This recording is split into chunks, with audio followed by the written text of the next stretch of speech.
Hey, hello, and welcome to the Hump Day Happy Hour. My name is Ryan Roten. I'm the host and owner of the Distilled brand. And as you know, on the Distilled brand Happy Hour that does not last an hour, we like to give one micro tip, one micro lesson to help micro businesses gain some traction so they can move their business forward.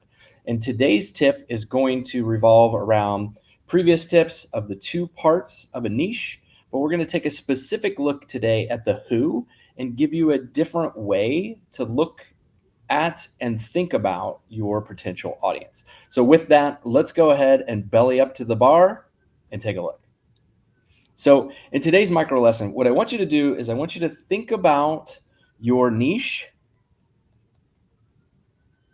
as a keyword. Several years ago, a guy named Chris Anderson wrote a book called The Long Tail. And really, when you think about a niche, what you're actually doing is creating a long tail keyword. So, before I get into that, remember that there are two parts to your niche. There is a who, and there is also a what. Okay. What is the problem that you're solving? Your who is your audience. Okay. And again, this is the place where everybody struggles. Most people spend lots of time trying to figure out who they serve, who's their audience. So when you think about a niche, I want you to think about this concept of a keyword, or specifically a long tail keyword. So if we draw out a graph that shows a long tail keyword, or how long tail keywords are, essentially all of the keywords that everybody searches for are really focused in up here. And then the ones that are down here on the tail, the longer tail keywords, these are the keywords that when people search for and find, they are looking for a solution. They need help and they're trying to find an answer to that.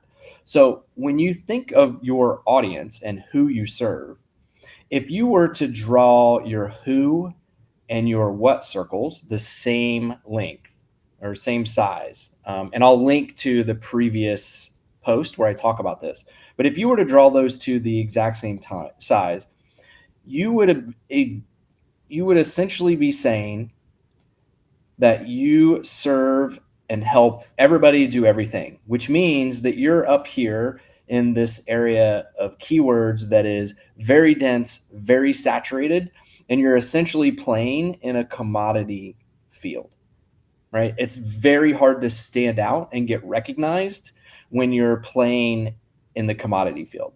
You have to spend more money than the other people. And you have to do a lot more work in order to be found and become known when you play up here in this area.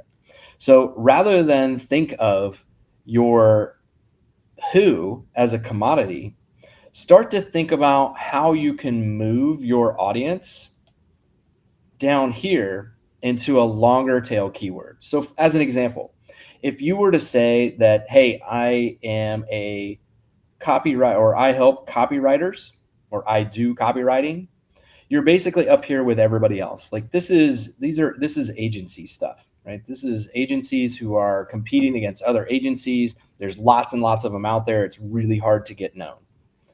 But what if you said, hey, I'm a copywriter and I do copywriting, but I do it down here for coaches.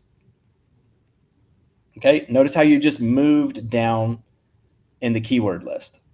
So now I'm a copywriter for coaches, which is a good start for narrowing down who you want to work with. But what if you then further said, hey, I'm a copywriter for coaches, but specifically for life coaches?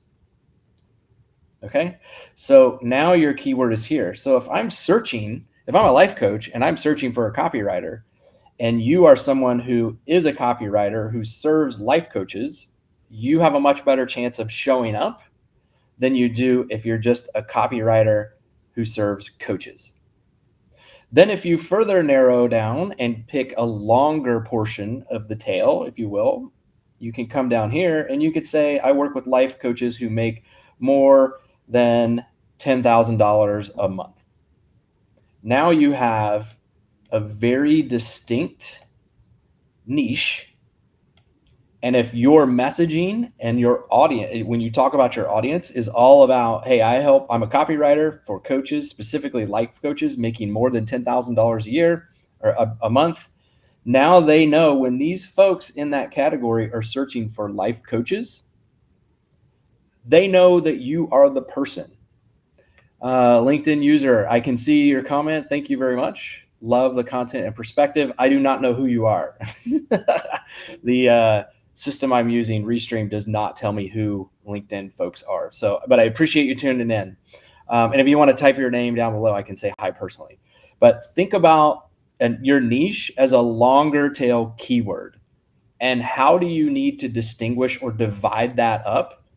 So when people search for you, you can become found and you can start to become known as the person who helps life coaches making 10,000 or more with copywriting.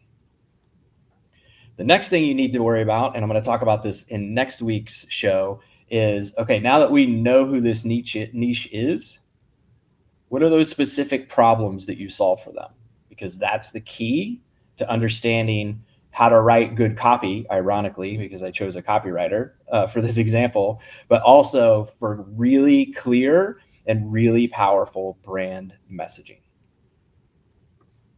So that's it for today. Super simple micro lesson to help micro business owners gain some traction and start to grow. If you are a micro business owner and you have some specific questions, you're struggling with your niche, you're struggling with your offer, you're struggling to understand how to articulate clearly who you are and what you do, and you'd like for me to talk about some of that or help you find some clarity on this program, please let me know. I'm happy to bring it on. I'll mention you, let you know what we're going to talk about, and maybe I'll even bring you on and we can just go through some stuff together. But for those of you who tuned in, thank you for tuning in. We'll be back next week with another micro lesson for micro business owners to help you gain some traction and start to grow your business.